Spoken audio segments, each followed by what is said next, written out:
കഥ അല്ലെങ്കിൽ ഒരു ഒരു സംഭവം, ഇതൊക്കെയാണ് സാധാരണ മനുഷ്യർക്ക്. ഈ പ്രക്രിയകളുണ്ടല്ലോ, മാനസിക പ്രക്രിയകളിലൂടെ ഒരു സിനിമയ്ക്ക് രൂപം കൊള്ളും, കഥാപാത്രങ്ങൾ അതിന് രീതിയിലുണ്ടാവുന്നു.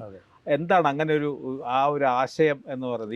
ഈ കുട്ടിയുടെ അനുഭവം അടൂരിന്റെ മനസ്സിലുള്ള ഒരു വലിയ ഒരു ആശയത്തിലേക്ക് ചേർക്കുകയാണല്ലോ അത് വരുന്നതെന്ന് വെച്ച് കഴിഞ്ഞാൽ അത് രണ്ടും രസകരമായ കാര്യങ്ങളുണ്ട്. ഒന്ന്, ആ കുട്ടിയെ സംബന്ധിച്ചിടത്തോളം അയാൾക്കൊരു ഏങ്കലുണ്ട്. ഏങ്കൽ എന്താണെന്ന് വെച്ചാൽ ഫോർ ലോങ്ങിങ്, അതെ, ഫോർ ബിലോങ്ങിങ്, കറക്റ്റ്. അതിനുവേണ്ടിയുള്ള ഒരു ഏങ്കലുണ്ട്. അതെന്തുകൊണ്ടാണ്? അയാൾ ഡോക്ടർ ഇയാളെ എടുത്ത് വളർത്തുന്നു, അതെ, പക്ഷേ ഇയാളുടെ അച്ഛനല്ല. ക്രിയേറ്റിംഗ്. അതെ അതെ. അപ്പോൾ നമ്മൾ എങ്ങനെയാണ് കഥ പറയുന്നത്, നമ്മുടെ അനുഭവവും ഭാവനയും എല്ലാം കൂടെ കൂടി കലരുമ്പോൾ നമുക്കതിനെ തോന്നുന്നു ഇതാണ് യാഥാർത്ഥ്യം. നമ്മുടെ അനുഭവങ്ങളിൽ നിന്ന് നമ്മൾ പിക്ക് ആൻഡ് ചൂസ് ചെയ്യുകയാണ്, ആവശ്യമുള്ളത് മാത്രം എടുക്കുകയാണ്. അതെടുത്തിട്ട് ഒരു കഥ ഉണ്ടാക്കുക. അത് നമ്മൾ ഈ ആക്ടേഴ്സിന് എങ്ങനെയാണ് ഇതൊക്കെ ഒന്ന് കൺവേ ചെയ്യാൻ പറ്റുന്നത്? വളരെ ഡീറ്റെയിൽ ആയിട്ട് ആളുകളെ പറഞ്ഞവരെ കൺഫ്യൂസ് ചെയ്യുന്നത് ശരിയല്ല. കാരണം ഓരോ ആക്ടറും അവരുടെ ഫാക്കൽറ്റീസ് നമ്മൾ അറിയണം. എല്ലാ ആക്ടറോടും ഒരേ രീതിയിൽ നമുക്ക് ട്രീറ്റ് ചെയ്യാൻ ഒക്കത്തില്ല. ഇല്ല. ചിലരോട് കാര്യം പറഞ്ഞാൽ മതി, ചിലർക്ക് കാണിച്ചു കൊടുക്കണം, ചിലർക്ക് ഡയലോഗ് വരെ പറഞ്ഞു കൊടുക്കണം എങ്ങനെ പറയേണ്ടത്. പക്ഷെ അവർ you have to understand each person separately. ഇപ്പം ഏറ്റവും വിഷമെന്ന് പറയുന്നത് കുഞ്ഞുങ്ങളെ, അതെ, കൊച്ചു കുട്ടികളെ നമ്മൾ അഭിനയിപ്പിക്കുന്നതാണ് ഏറ്റവും വിഷമമുള്ള ഭാഗം. കാരണം ഒരു പ്രാവശ്യം ഒരബദ്ധം അവരോട് പറഞ്ഞു കൊടുത്തു കഴിഞ്ഞാൽ നമ്മൾ എത്ര ശ്രമിച്ചാലും പിന്നെ അവർക്ക് തിരുത്താൻ പറ്റും.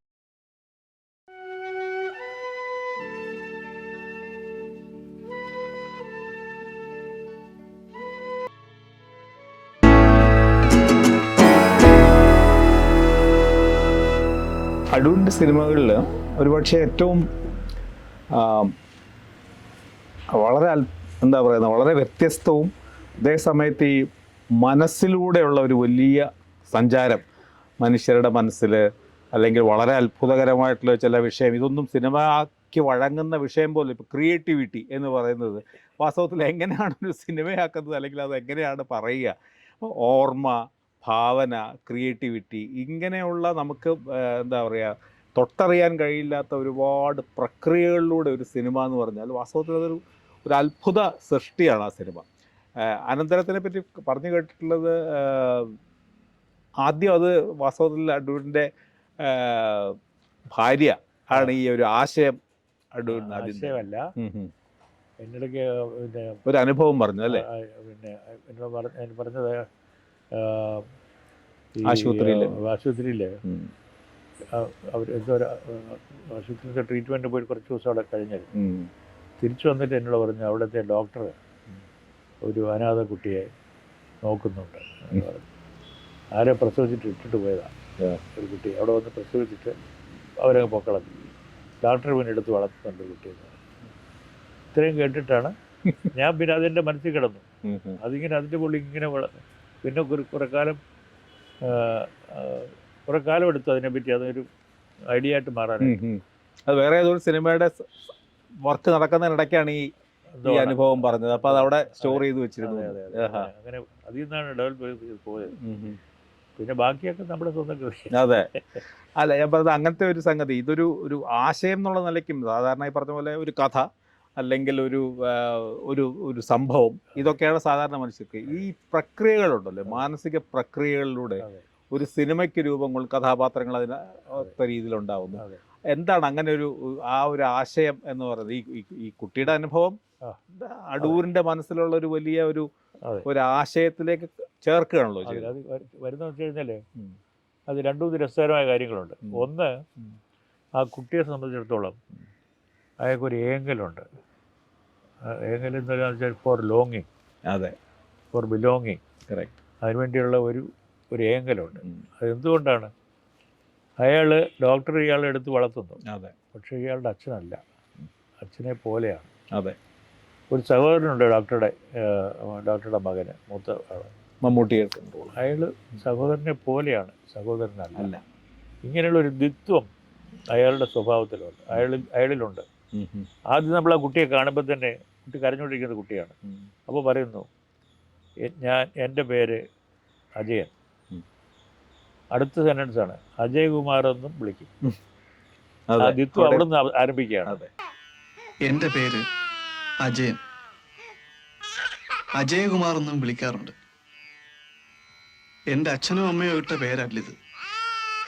കാരണം അറിയപ്പെടുന്ന ഒരു അച്ഛനോ അമ്മയോ എനിക്കില്ല. ഇങ്ങനെ അയാളുടെ അതിനെയാണ് ഞാൻ പിന്നെ പരിശോധിക്കുന്നത്, ഈ ദ്വിത്വത്തെ. അത് നമ്മളിലെല്ലാം ഉണ്ട് ഒരു ദ്വിത്വം. അതായത് ഒരു ഇൻട്രോവർട്ടും ഒരു എക്സ്ട്രോവർട്ടും. അപ്പോൾ നമ്മളൊരു ഈ പിന്നെ ഈ ക്രിയേറ്റിവിറ്റിയുടെ ഇതിന് പ്രോസസ്സിൽ നമ്മൾ ഇങ്ങനെ ഒരു സംഗതി ക്രിയേറ്റ് ചെയ്യുന്നത് എങ്ങനെയാണ്? അനുഭവം, ഏറ്റവും അടിത്തട്ടിൽ അനുഭവം, ഓർമ്മ, ആ അനുഭവത്തിൻ്റെ ഓർമ്മ, പിന്നെ ഈ ഓർമ്മയുടെ അറേഞ്ച്മെൻറ്റ്, അത് നടക്കുന്നത് ഭാവനയുണ്ടെങ്കിലാണ്. ഇങ്ങനെയാണ് ക്രിയേറ്റിവിറ്റി ഉണ്ടാകുന്നത്. അപ്പോൾ നമ്മൾ അനുഭവം എന്ന് പറയുമ്പോൾ ഏത് അനുഭവമാണ് ഒരു കഥ പറയാനെടുക്കുന്നത്? അപ്പോൾ അതിന് നമുക്ക് എന്തെങ്കിലും പ്രത്യേകമായിട്ട് എന്തെങ്കിലും ഒരു സംഗതിയെ പറ്റി പറയാൻ ആഗ്രഹമുണ്ട്, ഒരു സംഗതിയെ പറ്റി പറയണം. അതാണ് തീം. നമ്മൾ പറയാൻ പോകുന്നത് ഇതാണ്. ഞാൻ സാധാരണ ആളുകളിൽ നിന്നൊക്കെ വ്യത്യസ്തനായിരുന്നു, ഭയങ്കര മിടുക്കനായിരുന്നു ഞാൻ. പക്ഷേ എൻ്റെ ചുറ്റുമുള്ള സമൂഹം എന്നെ അടിച്ചിരുത്താൻ നോക്കി. അതാണ് അയാൾ ആദ്യം പറയുന്ന കഥ. അയാൾ എല്ലാത്തിലും മിടുക്കനായിരുന്നു, എവിടെയും. പക്ഷെ അവിടെ എല്ലാം തിരിച്ചടികൾ കിട്ടിക്കൊണ്ടിരുന്നത്. അതാണ് ആദ്യത്തെ കഥ. That is a story of an extrovert. അയാൾ ഓടിയെന്ന് പിന്നെ സ്കൂളിലെ ഈ സ്പോർട്സിൻ്റെ ടെസ്റ്റിൽ അയാൾ ഓടാൻ കയറിയിട്ട് അയാളുടെ പകുതി ദൂരം പോലും മറ്റുള്ളവരെത്തുന്നില്ല. അയാൾ തിരിഞ്ഞോടിയിട്ട് ഒന്നുകൂടെ ഓടി. അപ്പം പറഞ്ഞു, നിന്നെ ഡിസ്ക്വാളിഫൈ ചെയ്തിരിക്കുന്നു, നിന്നോടായി പറഞ്ഞ് തിരിച്ചോടാൻ, അത്ര മിടുക്കനാവണ്ട എന്ന് പറയുന്നു. ആ ടൈമിലുള്ളൊരു ക്യാരക്ടർ. ക്ലാസ്സിൽ താമസിച്ച് വരുന്നു. അപ്പോൾ ക്ലാസ്സിൻ്റെ പുറകേറ്റ ബോധിക്ക് എന്ന് കർശനക്കാരനായിട്ടുള്ള ടീച്ചർ പറയുന്നു. എന്നിട്ടൊരു അങ്ങനെ ഒരു ക്വിസ് ഇടുന്നുണ്ട്. പിന്നെ ഒരു കോട്ട് കൊടുത്തിട്ട് ഇതാരാണ് പറഞ്ഞത്, എവിടെയാണ് എന്ന് ചോദിച്ചു. ഓരോരുത്തരും ചോദിക്കും, ആർക്കും അറിഞ്ഞൂടാണ്. കുറേ പേർത്തോട് പറഞ്ഞു, ഞാൻ പറയാം സാർ എന്ന് പറഞ്ഞത്. അപ്പോൾ പറഞ്ഞാൽ എനിക്ക് മുമ്പിൽ പോയിരിക്കാമോ എന്ന് ചോദിക്കുന്നുണ്ട്. അപ്പോൾ പിന്നെ ഒരു മനസ്സിലോട് പൊടുന്നു. അയാളൊന്ന് കറക്റ്റായിട്ട് ഉത്തരം പറയുമ്പോൾ അണ്ണന്മാരും വണ്ടികളും ഇരുന്നോളൂ എന്ന് പറഞ്ഞ് ചീത്ത ഇയാൾ മുമ്പിൽ നേരെ വന്നിട്ട് ഇരിപ്പുണ്ട്. അപ്പോൾ അത് ഇങ്ങനെ പുള്ളി അത്ര ഒരു എക്സൽ ചെയ്ത ഒരാളാണ് സ്വയം പറയുന്ന കഥയാണ് ആദ്യത്തേത്. അപ്പോൾ അതിനുവേണ്ടി സെലക്ട് ചെയ്ത സംഗതികളെല്ലാം ആണ് ചേരുമ്പോഴാണ് അയാളുടെ ഒരു കഥ ഉണ്ടാകുന്നത്. അത് എന്താണ് കഥ? ഈ ഒരു അവസ്ഥയിൽ ഞാൻ എൻ്റെ മാനസിക നില തെറ്റിയിട്ട് ഞാനൊരു അന്തരാള ഘട്ടത്തിൽ വരികയാണ്. എൻ്റെ മെൻ്റൽ ബാലൻസ് തെറ്റുന്നു. ആ അവസ്ഥയിൽ ഞാൻ ഈ അവസ്ഥയിലെത്തി അങ്ങനെയാണ് എന്ന് ഈ ഒരു വഴിയിലാണ് പറയുന്നത്. എക്സ്ട്രോവേർട്ടിൻ്റെ കഥ. അടുത്ത അയാൾ പറയാൻ പോകുന്നത് ഇൻട്രോവേർട്ടിൻ്റെ കഥയാണ്. കാരണം ഞാൻ എനിക്ക് ഇങ്ങനെയുള്ള അനുഭവങ്ങൾ കാരണം ഞാൻ വളർന്ന ഒരവസ്ഥ, അവർ കൂടുള്ളവരെല്ലാം മുതിർന്നവരെല്ലാം പറഞ്ഞ കള്ളങ്ങളെല്ലാം വിശ്വസിച്ചു അതുള്ളതാണെന്ന് കരുതിയും ഇങ്ങനെ അനാവശ്യമായിട്ടുള്ള ഭാവനകൾ കണ്ടും ഒക്കെ ഞാൻ വളരുന്നത്. അപ്പോൾ ഞാൻ പുറകോട്ട് ഇങ്ങനെ വലിഞ്ഞു. ഇതാണ് അയാളുടെ കഥ. ആ പറയുന്ന കഥ അത് അവസാനിക്കുന്നത് ഈ പറഞ്ഞ കൂട്ട് ഇയാൾ പിന്നെ എഴുതെഴുതണമെന്ന് വിചാരിക്കുന്നുണ്ട് ജ്യേഷ്ഠന്. പിന്നെ അത് എഴുതാതിരിക്കുന്നുണ്ട്. ഇങ്ങനെ അവർ പോകുന്നത്. അപ്പോൾ ഇയാളെ പിന്നെ അച്ഛനെ അന്വേഷിച്ച് വരുന്നു. ഇയാളെ കാണാത്തതുകൊണ്ടും ഇയാളെ പറ്റി വിവരമൊന്നും ഇല്ലാത്തതുകൊണ്ട് ഈ ഡോക്ടർ വരുന്നു. ഡോക്ടർ വന്ന് നോക്കുമ്പോൾ ഇയാളെ ഒരു മയക്കത്തിൽ കിടക്കുകയാണ്. അങ്ങനെയാണ് അതിൻ്റെ സ്റ്റോറീസ് പോകുന്നത്. അങ്ങനെ അപ്പോൾ ഈ എക്സ്ട്രോവേർട്ട് എത്രമാത്രം ആക്റ്റീവായിരുന്നുവോ അത്രയും തന്നെ ഇൻറ്റേർണലി ആക്റ്റീവാണ് ഈ ഇൻട്രോവേർട്ട്. അത് രണ്ടും. ഇതിൻ്റെ കഥയുടെ പ്രത്യേകത എന്താ വെച്ചാൽ ഇത് തമ്മിൽ ചേർത്ത് വെച്ചാൽ ഇതൊന്ന് മറ്റുള്ളതിനെ കോംപ്ലിമെൻ്റ് ചെയ്യാണ്. ഇത് അതിനൊന്നിനും എതിരല്ല. ഇതെല്ലാം സത്യങ്ങൾ തന്നെയാണ്. പക്ഷേ ഇതിനകത്ത് നമുക്ക് ആദ്യത്തെ കഥ മാത്രം പറയുമ്പോൾ അതൊരു പൂർണ്ണമായ കഥയായിട്ടാണ് ആൾക്ക് തോന്നുന്നത്. അപ്പോൾ അയാൾ പറയുന്നത് ഇത് മുഴുവൻ കഥയല്ല എന്ന് പറയുന്നു. അപ്പോൾ വേറെ കഥയുണ്ടല്ലേ? അപ്പോൾ ആ കഥ കേൾക്കുമ്പോൾ അതും ചേരുന്നുണ്ട്. ഇനിയും കഥകളുണ്ടാകാം എന്നാണ് തീരുന്നത്. കാരണം ഈ പയ്യനെ ഈ പടി എണ്ണുന്ന 13, 15, 17, 19, 20 2, 4, 6 ഇടാം. 1, 3, 5, 6 ഇങ്ങനെ ഇടാം. പക്ഷെ പടികൾ അത് തന്നെയാണ്. ഇയാൾ മാറ്റി എണ്ണുകയാണ്. എന്ന് പറഞ്ഞതുപോലെ there can be more stories. Right. അതിൽ 2 കഥകളാണ് നമ്മൾ ഇതിനകത്ത് പറയുന്നത്. അതെ. അതതിൻ്റെ ഒരു ട്രീറ്റ്മെൻറ്റ് അതാണ്. അവസാനം അതിൻ്റെ കീ വെച്ചിരിക്കുന്നത്. പടം തീരുമ്പോൾ മാത്രമേ ഇതാണ് അതിൻ്റെ കീ, ഈ ഇത് മനസ്സിലാക്കാനുള്ള കീ ആണ് ഈ കുട്ടി പടിയിടുന്നത്. ഒരേ അനുഭവത്തിനെ തൻ്റെ ഓർമ്മയും ഭാവനയും പലതരത്തിൽ അയാൾ സൃഷ്ടിക്കുകയാണെന്നുള്ളത് അല്ലെ, അയാളും കൂടെ സൃഷ്ടിക്കുന്നതാണ്. അപ്പൊ യഥാർത്ഥത്തിൽ എന്താണ് അനുഭവം, യാഥാർത്ഥ്യം എന്ന് പറയുന്നത് ഇതെല്ലാം ചേരുമ്പോഴാണ് ഇനിയും എന്ന് പറഞ്ഞാൽ നമ്മൾ ഒരു നോവൽ വായിക്കുന്നു, നമുക്ക് ചില സൂചനകളാണ് നമുക്ക് തന്നിരിക്കുന്നത് എഴുത്തുകാരന്. അതെ, തരാത്ത സംഗതി ഒത്തിരി ഉണ്ട്. അതെ, അത് നമ്മളും കൂടെ ചേരുമ്പോഴാണ് അത് മിസ്സിംഗ് ആണ് എന്ന് നമുക്ക് തോന്നത്തില്ല. കാരണം ഇതുകൊണ്ട് തന്നെ അത് കംപ്ലീറ്റ് ആവുന്നുണ്ട്. ഇയാൾ തന്നിരിക്കുന്ന ഏതാനും ഡീറ്റെയിൽസ് കൊണ്ട് മാത്രം ശരിയാവുന്നുണ്ട്. അതാണ് ഇതിനകത്ത് സിനിമയുടെ സ്വഭാവത്തെ പറ്റി ഇതിനകത്തുണ്ട്. ഒരു ഉദാഹരണം പറഞ്ഞു കഴിഞ്ഞാൽ നമ്മൾ ഈ ഫ്രെയിമിനകമാണ് കാണുന്നത്, ഫ്രെയിമിന് പുറത്തുണ്ട് ലൈഫ്. കാരണം ഈ പിന്നെ ഡ്രൈവറായിട്ട് അഭിനയിക്കുന്ന ആ ക്യാരക്ടർ ഡ്രൈവർ, അയാൾ ഒരിക്കലും വണ്ടി ഓടിക്കുന്നതായിട്ട് നമ്മൾ കാണുന്നില്ല. അയാൾ അവിടെ തന്നെ എപ്പോഴും റിപ്പയർ ചെയ്തുകൊണ്ടിരിക്കുകയാണ്, ഇങ്ങനെ ഓടിക്കുന്നവർ കാണുന്നില്ല. അവസാനം ഇയാൾ സ്റ്റിയറിങ്ങിൻ്റെ പുറകിൽ ഇരുന്നിട്ട് ഇങ്ങനെ കൺട്രോൾ ചെയ്യുന്നുണ്ട്. അപ്പോൾ നമ്മൾ വിചാരിക്കും അവസാനം ഇയാൾ വണ്ടി ഓടിച്ചു. അപ്പോൾ ക്യാമറ ഇങ്ങനെ മൂവ് ചെയ്യുമ്പോൾ ഇത് ടോ ചെയ്തുകൊണ്ട് പോവാ, ഒരു ട്രാക്ടറിൻ്റെ പുറകിൽ ടോ ചെയ്തുകൊണ്ട് പോവാണ്. അതെ,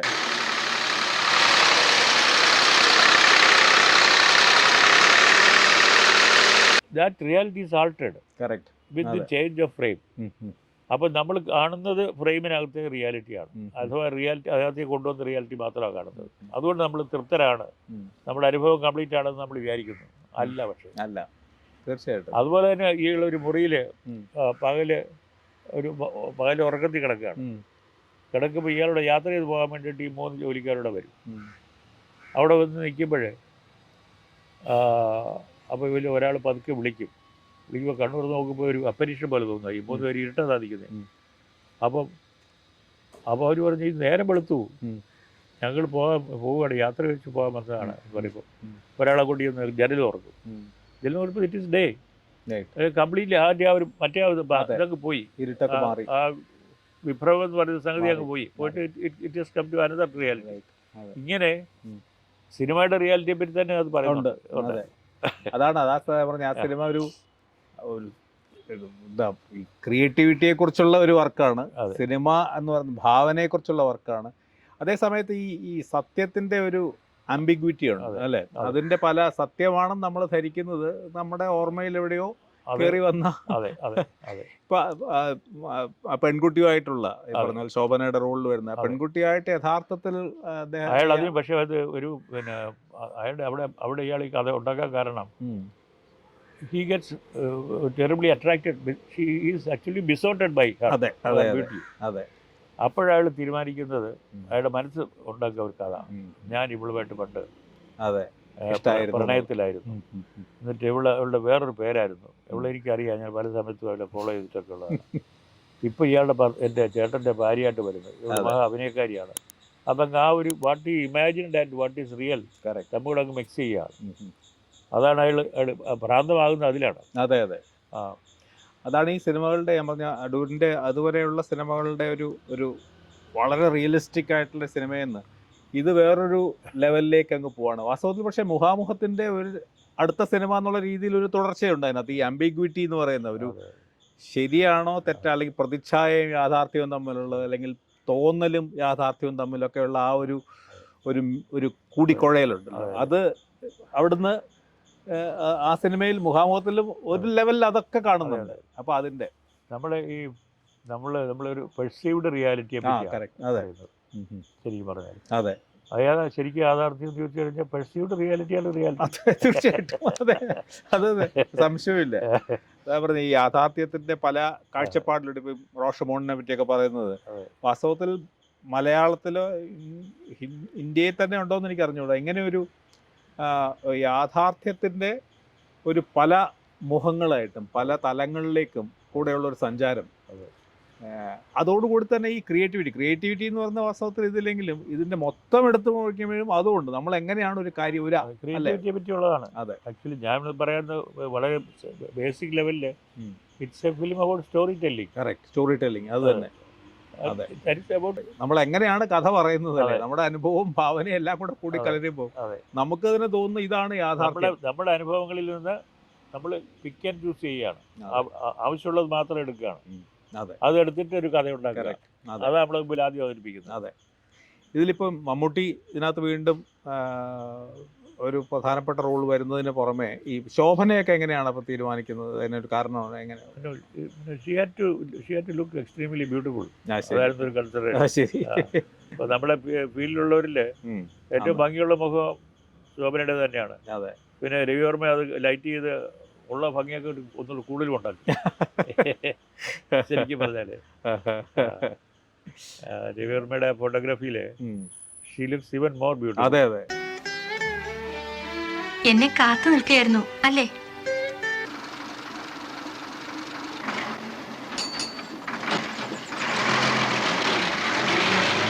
ഇതുപോലത്തെയുള്ള ഞാൻ പറഞ്ഞ വളരെ എളുപ്പത്തിൽ പറഞ്ഞു മനസ്സിലാക്കാൻ കഴിയാത്ത ആശയമാണല്ലോ ഈ സിനിമയുടെ ഉള്ളിലുള്ള. ഈ ആക്ടേഴ്സിന് എങ്ങനെയാണ് ഇതൊക്കെ ഒന്ന് കൺവേ ചെയ്യാൻ പറ്റുന്നത്? അത് ഷട്ടിലൊന്നും പറ്റില്ല. വളരെ ഡീറ്റെയിൽ ആയിട്ട് ആളുകളെ പറഞ്ഞവരെ കൺഫ്യൂസ് ചെയ്യുന്നത് ശരിയല്ല. കാരണം ഓരോ ആക്ടറും അവരുടെ ഫാക്കൽറ്റീസ് നമ്മൾ അറിയണം. എല്ലാ ആക്ടറോടും ഒരേ രീതിയിൽ നമുക്ക് ട്രീറ്റ് ചെയ്യാൻ ഒക്കത്തില്ല. ഇല്ല. ചിലരോട് കാര്യം പറഞ്ഞാൽ മതി, ചിലർക്ക് കാണിച്ചു കൊടുക്കണം, ചിലർക്ക് ഡയലോഗ് വരെ പറഞ്ഞു കൊടുക്കണം എങ്ങനെ പറയേണ്ടത്. പക്ഷെ അവർ you have to understand each person separately. ഇപ്പം ഏറ്റവും വിഷമെന്ന് പറയുന്നത് കുഞ്ഞുങ്ങളെ, അതെ, കൊച്ചു കുട്ടികളെ നമ്മൾ അഭിനയിപ്പിക്കുന്നതാണ് ഏറ്റവും വിഷമമുള്ള ഭാഗം. കാരണം ഒരു പ്രാവശ്യം ഒരു അബദ്ധം അവരോട് പറഞ്ഞു കൊടുത്തു കഴിഞ്ഞാൽ നമ്മൾ എത്ര ശ്രമിച്ചാലും പിന്നെ അവർക്ക് തിരുത്താൻ പറ്റത്തില്ല. കാരണം അവരുടെ ആ ഏജിൽ പ്രോസസ്സിങ് ഇല്ല. അതെ, processing will start much later. കാരണം ഈ കോഗ്നിറ്റീവ് ഫാക്കൽറ്റീസ് ആണ് ആ സമയത്തുള്ളത്. അതിങ്ങനെ കിട്ടിയിട്ട് പിന്നെ പ്രോസസ്സ് ചെയ്യുന്നില്ല. അത് ശരിയാണ്. അതാണ് ഈ ടീച്ചേഴ്സ് വലിയ ഇൻഫ്ലുവൻസ് അതാണ് കുട്ടികളുടെ മുകളിൽ. അച്ഛനും അമ്മയും പറഞ്ഞാൽ കേൾക്കത്തില്ല, ടീച്ചർ പറഞ്ഞാൽ വരുന്നത് കൊണ്ടാണ്. ആ പ്രായത്തിൽ അതാണ്. അപ്പോഴാ കുട്ടികളോട് ശരിക്കും ആലോചിച്ചിട്ട് വേണം കുട്ടികളോട് ഇൻസ്ട്രക്ഷൻ കൊടുക്കാനായിട്ട്. എന്ത് ചെയ്യണം, എങ്ങനെ ചെയ്യണം, നമ്മൾ പറയുന്നത് അവർ ചെയ്യുന്നത്. അതിനുള്ള സ്മാർട്ട്നെസ് ഉള്ള കുട്ടികളെ നമുക്ക് പറ്റുള്ളൂ. ഡള്ളാണെങ്കിൽ പറ്റുകയല്ല. ആ ഒരു സ്മാർട്ട്നെസ് വേണം. പലരും കൃത്യമായിട്ട് ആലോചിച്ച് അതിനാലാക്കി മനസ്സിൽ തന്നെ സ്വയം തീരുമാനിച്ചതിന് ശേഷം പറഞ്ഞു കൊടുക്കും. എന്നിട്ട് വേറെ ആരും പറഞ്ഞു കൊടുക്കാൻ ഞാൻ സമ്മതിക്കത്തില്ല. ഞാൻ തന്നെയാണ് അവർ ഹാൻഡിൽ ചെയ്യുന്നത്, ഞാൻ തന്നെയാണ്. പിന്നെ കുട്ടികൾക്കൊരു പ്രത്യേകത, നമ്മൾ ഷൂട്ടിങ്ങിന് ഇത്രയും ആൾ കൂടും, 100-100 പേര് കാണുമെന്ന് വിചാരിക്കാം ഷൂട്ടിങ്ങിന്. കുട്ടിയുടെ അച്ഛനും അമ്മയും അവരെ കൊണ്ട് വന്നവരൊന്നും അല്ല അയാൾ അനുസരിക്കുന്നത്, എന്നെയാണ്. കാരണം അതിൽ നിന്ന് ആരാണ് ഇതിനകത്ത് പ്രധാനി എന്നുള്ള ഇവൻ പെട്ടെന്ന് കണ്ടുപിടിക്കും. എന്നിട്ട് അവർ ഞാൻ പറഞ്ഞാൽ പ്രത്യേകം കേൾക്കും. എന്ത് പിന്നെ അവരുടെ വീട്ടുകാർ പറഞ്ഞതിനെക്കാട്ടി കൃത്യമായിട്ട് പറഞ്ഞു കേൾക്കും. നമ്മളതിനെ ചെയ്യേണ്ടത് അല്പം അകലം വയ്ക്കണം, അതേസമയം നമുക്ക് സ്നേഹമാണെന്ന് കാണിക്കുകയും വേണം. അതായത് സ്നേഹം ശരിക്കും ജെനുവിനായിട്ട് വേണം, കുട്ടികളുടെ സ്നേഹം വേണം. അല്ലാതെ അത് അവർക്ക് മനസ്സിലാവുകയും ചെയ്യും, താല്പര്യമുണ്ട്. ഈ മമ്മൂട്ടി ഈ പറഞ്ഞ പോലെ ഇത് 3 സിനിമകളിലെങ്കിലും നായകനായിരുന്നു. മമ്മൂട്ടിയുടെ പെർഫോമൻസിലും മമ്മൂട്ടിയുടെ ഗ്രാസ്പിങ്ങിലും അല്ലെങ്കിൽ ഇതിലൊക്കെ എങ്ങനെയാണ് അതിലെന്താ അടൂരിനെ ഏറ്റവും അട്രാക്റ്റീവായിട്ട്? മമ്മൂട്ടി വളരെ 100% പ്രൊഫഷണലാണ്. അതൊരു വലിയ ക്വാളിറ്റിയാണ്. വളരെ വളരെ സിൻസിയറാണ് ചെയ്യുന്ന കാര്യങ്ങളിൽ. ടോട്ടൽ ഡിവോഷനാണ്. അത് നമ്മൾ സ്റ്റാർസിൽ കാണാത്തൊരു ക്വാളിറ്റിയാണ്. പക്ഷേ കാരണം അവരൊരു രീതിയിൽ ചെയ്ത് കഴിഞ്ഞാൽ പിന്നെ അങ്ങനെയല്ലേ ചെയ്യുള്ളൂ. അതെ, അത് മാറ്റി സ്വയം പുതുക്കാനായിട്ട് എപ്പോഴും ശ്രമിക്കുന്ന ഒരാളാണ്. ഇനിയിപ്പോ ഒരു സിനിമ കാണണം, പിന്നെ നല്ലൊരു ചൈനീസ് റെസ്റ്റോറൻറ്റ് തിരക്കി പിടിച്ച് ഒരു ഡിന്നർ. നമ്മൾ ചെയ്യുന്ന ആളെ അറിയണം, അത്രയും അറിവ് വേണം. ഏതെങ്കിലും ഒരു പർട്ടിക്കുലർ അനുഭവം എന്തെങ്കിലും ഉണ്ടോ മനസ്സിലാക്കാൻ? ഇല്ല, പല ജനറലായിട്ട് പറയാനേ ഉള്ളൂ. ഒരു അനുഭവമല്ല. വളരെ വ്യത്യസ്തമായ കഥാപാത്രങ്ങളാണല്ലോ. ഈ 3-ലും വളരെ വ്യത്യസ്തമായ. പിന്നെ വിധേയൻ ചെയ്യുമ്പോൾ സാധാരണഗതിയിൽ ഞാൻ പിന്നെ പുള്ളിയുടെ രൂപം മാറ്റാൻ വേണ്ടി ഞാനും കൂടെ നിന്നിട്ടാണ് പുള്ളിയുടെ മുടിയൊക്കെ വെട്ടി പറ്റയാക്കി മീശയൊക്കെ ഇങ്ങനെ ആക്കി ഇതൊക്കെ ചെയ്യുന്നതെല്ലാം ഞാൻ കൂടെ നിന്നിട്ടാണ്. വേറെ വല്ലവരും പറഞ്ഞാൽ അവർ സമ്മതിക്കത്തില്ല, പുള്ളി സമ്മതിക്കത്തില്ല എന്നറിയാം. കാരണം നല്ല ഭംഗിയൊക്കെ നായകനെ നായകൻ്റെ നായകന് വൈരോപ്യം വരുത്തുകയാണ്. അതെ അതെ ഈ പട്ടേലരുടെ അതെ അതെ. അതുകൊണ്ട് ഞാൻ കൂടെ നിന്ന് ആണ് എപ്പോഴും ചെയ്യുന്നത്. കാരണം പിന്നെ ഒരു പെശകുണ്ടായി പിന്നെ അത് വിഷമമാകും. പക്ഷെ പറഞ്ഞു കേട്ടിട്ടുള്ള ഇങ്ങനെ മമ്മൂട്ടി ചില കാര്യങ്ങൾ അഭിനയിച്ചു കൊടുക്കുകയൊക്കെ ചെയ്യുക, സംസാരിച്ച് കൊടുക്കുക, അഭിനയിച്ച് കാണിക്കുകയും അത്യാവശ്യം. ചിലപ്പോൾ പിന്നെ സാർ ഇതൊന്ന് എങ്ങനെയാ ചെയ്യേണ്ടത് ചോദിക്കുക, പറഞ്ഞു കൊടുക്കും. മമ്മൂട്ടി മറ്റുള്ളവരുടെ പോയി പറയും ഇങ്ങനെ ഈ ഡയറക്ടർ ഒരു ആക്ടറും കൂടാണ്. അതേപോലെ അടൂരിൽ നാടകങ്ങളിൽ അഭിനയിച്ചു, സ്ത്രീ വേഷങ്ങളിലൊക്കെ ഒരുപാട് സ്കൂൾ കുട്ടിയായിരുന്ന സമയത്ത് ഈ അഭിനയം ഒരു വലിയ താല്പര്യമുള്ള വിഷയമായിരുന്നു. പക്ഷെ അത് മുന്നോട്ട് കൊണ്ടുപോയില്ല, സംവിധായകനായിട്ട് മാറിയതോടെ. എന്നാൽ അങ്ങനത്തെ ഒരു അഭിനയത്തിൽ സ്റ്റേജിൻ്റെ എക്സ്പീരിയൻസ് എനിക്ക് വലിയൊരു മുതൽക്കൂട്ടായിരുന്നു. കാരണം നാടകങ്ങൾ ഇത്ര എഴുതുകയും പിന്നെ അഭിനയിക്കുകയും അവതരിപ്പിക്കുകയൊക്കെ ചെയ്ത കാരണം വളരെ നേരത്തെ തുടങ്ങിയതാണ്. ഞാനൊരു മിഡിൽ സ്കൂളിൽ പഠിക്കുമ്പോൾ തുടങ്ങിയാണ് നാടക എഴുത്ത്. അത് കാരണം എനിക്ക് ഈ സിനിമയല്ല എന്ന് പറയുന്നത് നാടകമല്ല എന്നുള്ളതിനെ പറ്റി കൃത്യമായിട്ട് അറിയാം. കാരണം നാടകം എന്താണെന്ന് അറിയാവുന്നതുകൊണ്ട്. ശരി, അതിൻ്റെ വ്യത്യാസം അതാണ്. ഇപ്പോൾ ഈ ജി ശങ്കരപ്പിള്ളയെ പോലെ ഒരു നാടകാചാര്യൻ ആ രീതിയിലല്ലെങ്കിലും അടൂരിൻ്റെ അധ്യാപകനായിരുന്നു അല്ലേ, ഗാന്ധിഗ്രാമിൽ. അപ്പോൾ നാടകം സംബന്ധിച്ച് അദ്ദേഹമായിട്ടൊക്കെ എന്തെങ്കിലുമൊക്കെ ഇൻറ്ററാക്ഷൻ ഉണ്ടായിട്ടുണ്ടോ? പക്ഷെ നാടകമൊന്നും അല്ല അന്ന് വിഷയം. ഞാൻ സാറിൻ്റെ നാടക ട്രൂപ്പൊക്കെ ഉണ്ട്, അതിലൊന്നും ഞാൻ മെമ്പറൊന്നും ആയിരുന്നില്ല. പക്ഷെ നാടകങ്ങൾ എഴുതുന്നതൊക്കെ എൻ്റെ കയ്യിൽ വായിക്കാൻ തരുമായിരുന്നു. ശരി. സാറാ സമയത്ത് അങ്ങനെ വളരെ അങ്ങനെ പെട്ടെന്ന് ഷൂട്ടപ്പ് ചെയ്തുകൊണ്ടിരിക്കുന്ന ഒരു സമയമാണ്. അതെ, പ്രശസ്തിയിലും എല്ലാ എഴുത്തിലും ഒക്കെ കൂടെ. അപ്പോൾ അതൊരു പ്രിവിലേജ് ആയിരുന്നു. എഴുതുന്ന നാടകങ്ങളൊക്കെ വായിക്കാൻ തരും. സാറിന് എനിക്ക് താല്പര്യമുണ്ടെന്നും ഞാൻ നാടകം എഴുതുന്നൊക്കെ ഉണ്ടെന്ന് അറിയാമല്ലോ. അതുകൊണ്ട് അല്ല മറ്റ് ഗ്രൂപ്പിലൊന്നും പറയുന്നില്ല. ജി ശങ്കരപ്പിള്ളയെ പറ്റി എങ്ങനെയാണ് തോന്നുന്നത് നാടകത്തിൻ്റെ രംഗത്ത്? ഒരു നമ്മുടെ നാടകവേദിയിൽ അതുപോലെ ഒരാളുണ്ടായിട്ടില്ല. ഇത്രയും നാടകത്തെ പറ്റി അറിവുള്ള, ഇത്തരം നാടകം അതിനുവേണ്ടി ജീവിതം അങ്ങോട്ട് ഡിവോട്ട് ചെയ്ത ഒരാൾ നമ്മുടെ നാടകവേദിയിലില്ല. അതിൻ്റെ ഒരു അൺഫോർച്ചുനേറ്റ് പാർട്ടെന്ന് പറയുന്നത് സാറ് വളരെ സങ്കടകരമായ അവസ്ഥയിലാണ് സ്കൂൾ ഓഫ് ഡ്രാമയിൽ നിന്ന് പോകേണ്ടി വന്നത്. വളരെ മോശമായ രീതിയിൽ ഉപജാപക പരുവല്ല അതിനൊക്കെ ആക്കി, വളരെ മോശമായിട്ട്. സാറിൻ്റെ ഡ്രീം എന്തുവായിരുന്നു വെച്ച് കഴിഞ്ഞാൽ കേരളത്തിൻ്റെ സ്വന്തമായിട്ട് മലയാളികളുടേതായിട്ടുള്ള ഒരു നാടക രൂപം ഉണ്ടാക്കണം. അതെ, അതിനുവേണ്ടിയായിരുന്നു സാർ എഴുത്തും എല്ലാം അതായിരുന്നു, അതിനുവേണ്ടിയായിരുന്നു. ഈ നമ്മുടെ ഇത്രയധികം പ്യൂരിറ്റിയോടുകൂടി തന്നെ അപ്രോച്ച് ചെയ്യുന്ന ഒരാളിനെ അങ്ങ് കംപ്ലീറ്റ് മനസ്സ് കെടുത്തി, നാണം കെടുത്തി അങ്ങനെ അവിടെ നിന്ന് പോകേണ്ടി വന്നു. വളരെ മോശം. നമ്മുടെ മലയാളിയുടെ സ്വഭാവം. അങ്ങനെ ദുർഭാഗ്യം ഉണ്ടാവാത്ത മലയാളികൾ കുറവാണ്. പ്രത്യേകിച്ച് വളരെ നല്ല സ്ഥാപനങ്ങൾ ഉയർത്തുന്ന പ്രതിഭാധന്മാർക്കൊക്കെ ഉണ്ടായിട്ടുണ്ട്. അതെ, വലിയൊരു കഷ്ടമാണ്. അതെ, നമ്മുടെ ഒരു തലകെഴുത്താണ്.